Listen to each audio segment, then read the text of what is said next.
चलिए आगे बढ़ेंगे। बड़ी अपडेट पानीपत से। नगर निगम का संपत्ति शाखा में अस्थायी क्लर्क हटाए गए हैं और लगातार शिकायतें मिलने के बाद ये एक्शन लिया गया। अस्थायी क्लर्कों की मिल रही थी लगातार शिकायतें, जिसके बाद ये बड़ा एक्शन लिया गया है। इस वक्त की बड़ी अपडेट आप तक पानीपत से पहुंचा रहे हैं, जहां नगर निगम की संपत्ति शाखा में जो अस्थायी क्लर्क थे उनको हटाया गया है। इन लगातार शिकायतें मिलने के बाद इन अस्थायी क्लर्कों को हटा दिया गया। हमारे साथ एसोसिएट एडिटर देवेंद्र कथुरिया जुड़े हुए हैं और ज्यादा जानकारी लेंगे।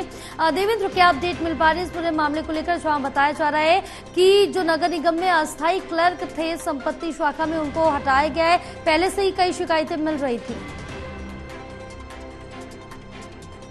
नगर निगम की बात करें या बाकी नगर निगमों में, दरअसल भ्रष्टाचार की जो शिकायतें होती है उनमें इन्वॉल्वमेंट कच्चे क्लर्कों की होती है। जो कच्चे कर्मचारी हैं उनको ये होता है कि वो जमकर भ्रष्टाचार और दलाली वाले काम में इन्वॉल्व होते हैं। उनको ये डर नहीं रहता क्योंकि कच्ची नौकरी है, पैसे कमाने के चक्कर में वो इस तरीके की प्रैक्टिस करते हैं और उनको ये है कि ज्यादा से ज्यादा नौकरी चली जाएगी कच्ची नौकरी से। लेकिन पक्के नौकरी वाले को डर रहता है कि उसको बर्खास्त ना किया जाए, सस्पेंड ना किया जाए, उस पर एक्शन भी सख्त होता है। तो जब तमाम तरह की शिकायतें आ रही थी कि लेन देन की, तंग करने की, बिना उसकी सुविधा शुल्क की काम न करने की, तो कमिश्नर ने अब ये फैसला लिया है कि जो पक्के क्लर्क है, जो रेगुलर क्लर्क है, उन सीटों पर अब प्रॉपर्टी टैक्स ब्रांच में उनको बिठाया गया और कच्चे कर्मचारी उनके बाद अब काम करेंगे।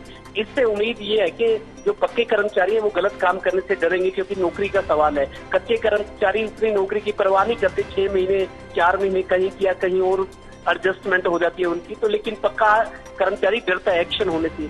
इसलिए उम्मीद की जा रही है कि थोड़ा सा जो शिकायतें मिल रही है वो शिकायतों में कमी आएगी और करप्ट प्रैक्टिसेस को रोका जा सकेगा। जी बिल्कुल, क्योंकि इस तरह से अगर यहाँ पर जो अस्थायी क्लर्क हैं वो उनकी शिकायतें लगातार मिलेंगी तो जिस हिसाब से संस्था का काम है उसमें जो रुकावट है वो भी देखने को मिलेगी, गड़बड़ी देखने को मिलेगी। तो उस पर सख्त से सख्त जो एक्शन है वो भी लिया जाना चाहिए। बिल्कुल, देखिए जया, जो प्रॉपर्टी आईडी की बात है, पूरे हरियाणा में बहुत सारा इससे सियासी तौर पर भी सरकार को काफी हमलों का सामना करना पड़ा और तो चुनाव का समय चल रहा है। प्रॉपर्टी आईडी की बात हो या प्रॉपर्टी टैक्स में जिन लोगों की प्रॉपर्टी पहले से है, वो टैक्स का जो उनको सालाना भुगतान करना होता है उस पर जुर्माना होता है, सरचार्ज होता है, उसको कम ज्यादा किया जाता है या ओवर बिलिंग की जाती है। जानबूझ के क्लर्कों के पास लोगों को, पीड़ित लोगों को आना पड़ता है, शिकायतकर्ताओं को जानबूझ के ओवर बिलिंग करते हैं कि लोग ठीक करवाने आएंगे तो तब उनको मौका मिलेगा अपनी मंशा पूरा करने का। इस तरह की जो करप्ट एक्टिविटीज होती है वो उन पे रोक लगे, कम से कम शिकायतें आए, लोगों को ज्यादा सुविधा मिले, नगर निगम की छवि में सुधार हो, ये कोशिश की गई और इसीलिए परमानेंट जो रेगुलर क्लर्क्स हैं उनको इन सीटों पर बिठाया जा रहा है। बिल्कुल, तमाम जानकारी साझा करने के लिए बहुत शुक्रिया आपका।